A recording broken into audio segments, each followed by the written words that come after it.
गांव के लोग जंगल में लकड़ियां काटते हुए नजर आ रहे थे। कुछ लोग बड़े बड़े पेड़ काट रहे थे और उनकी लकड़ियां अपने घरों में ले जा रहे थे। आसपास के छोटे पौधे और पौधों के बीज मारे जा रहे थे। हवा गर्म हो रही थी और गांव के आसपास के खेत सूखने लगे थे। अगर इसी तरह पेड़ काटते रहे तो सोचिए हमारे गांव का क्या हाल होगा। ये पेड़ सिर्फ लकड़ी नहीं, हमारी जिंदगी है। जब ये कटते हैं तो न सिर्फ हवा में ऑक्सीजन की कमी होती है, बल्कि मिट्टी भी बंजर होती जाती है। बारिश का पानी जमीन में समाने के बजाय बहकर चला जाता है, जिससे सूखा और बाढ़ दोनों की समस्या बढ़ती है। हमारे छोटे छोटे जीव जंतु जो इन पेड़ों में बसेरे करते हैं, वो भी बेघर हो जाते हैं। क्या हम चाहते हैं कि हमारे बच्चों को एक ऐसे गांव में जीना पड़े जहां हरियाली न हो? हमें समझना होगा कि पेड़ हमारे मित्र हैं। अगर हम इन्हें बचा नहीं पाए तो आने वाली पीढ़ियों को एक बंजर भूमि ही मिलेगी। इसलिए आइए हम सब मिलकर पेड़ों की रक्षा करें। एक पेड़ लगाएं, एक पेड़ बचाएं। यही हमारी जिम्मेदारी है। प्रेमी। अगर हम इसी तरह लापरवाह रहे तो आने वाले दिनों में हमें बहुत मुश्किलों का सामना करना पड़ेगा। हमारे पेड़, हमारी हरियाली, ये सब हमारे जीवन का अभिन्न हिस्सा है। पेड़ न केवल हमें ऑक्सीजन देते हैं, बल्कि मिट्टी को भी बचाते हैं। जंगल की सुरक्षा करना हमारी जिम्मेदारी है। अगर हम आज कदम नहीं उठाएंगे तो कल हमारे बच्चों को सूखे और बंजर जमीन का सामना करना पड़ेगा। हमें मिलकर पेड़ लगाने होंगे ताकि हमारा गांव हरा भरा रहे।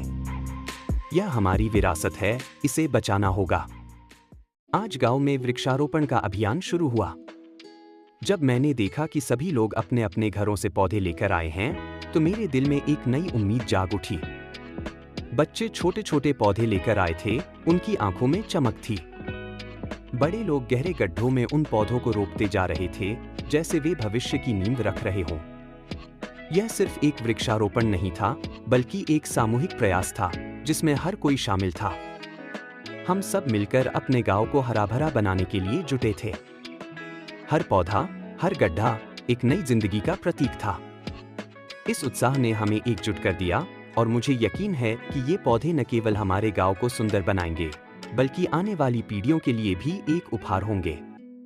आज का दिन हमारे लिए एक नई शुरुआत है। कुछ सालों बाद जब मैंने अपने गांव की तस्वीर देखी तो मन में एक अद्भुत खुशी का अनुभव हुआ।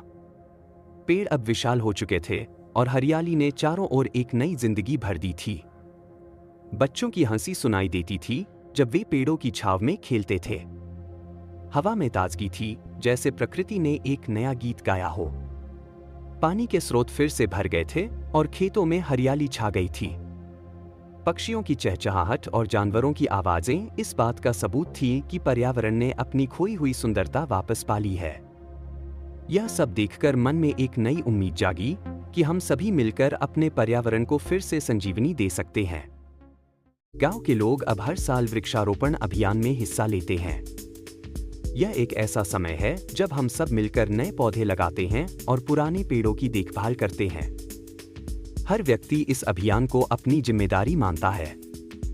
मुझे याद है, पहले लोग पेड़ों को सिर्फ लकड़ी समझते थे, लेकिन अब हम समझ चुके हैं कि ये हमारे जीवन का अभिन्न हिस्सा है। वृक्ष लगाओ, जीवन बचाओ का मंत्र हमारे दिलों में बस गया है। जब हम पौधे लगाते हैं तो न केवल पर्यावरण की रक्षा करते हैं, बल्कि आने वाली पीढ़ियों के लिए एक हरा भरा भविष्य भी सुनिश्चित करते हैं। यह एक सामूहिक प्रयास है और हर साल हम इसे और भी बेहतर बनाते हैं। जब मैं देखता हूं कि बच्चे भी इस अभियान में सक्रियता से भाग लेते हैं, तो मुझे गर्व महसूस होता है। हम सब मिलकर एक नई सोच और नई दिशा की ओर बढ़ रहे हैं। दुर्गा प्रसाद प्रेमी। हमने एक साथ मिलकर यह परिवर्तन किया और अब यह हमारी जिम्मेदारी है कि हम इसे बनाए रखें। जब हमने मिलकर काम करना शुरू किया तो हमें लगा कि यह सिर्फ एक सपना है, लेकिन अब जब मैं अपने गांव की हर एक महिला को देखती हूं जो आत्मनिर्भर बन गई है, तो मुझे गर्व महसूस होता है। हमने अपने खेतों में नई तकनीकें अपनाई, जल संरक्षण के उपाय किए और शिक्षा को प्राथमिकता दी। हर एक कदम पर हमने एक दूसरे का साथ दिया। अब यह जरूरी है कि हम इस बदलाव को स्थायी बनाएं। हमें अपनी नई पीढ़ी को सिखाना होगा कि कैसे वे इस बदलाव को आगे बढ़ा सकें। यह सिर्फ हमारी जिम्मेदारी नहीं, बल्कि हमारी पहचान भी है। अगर हम एकजुट रहें, तो कोई भी चुनौती हमें रोक नहीं सकती। हम सब मिलकर एक नई कहानी लिख सकते हैं, एक ऐसी कहानी जो आने वाली पीढ़ियों के लिए प्रेरणा बने।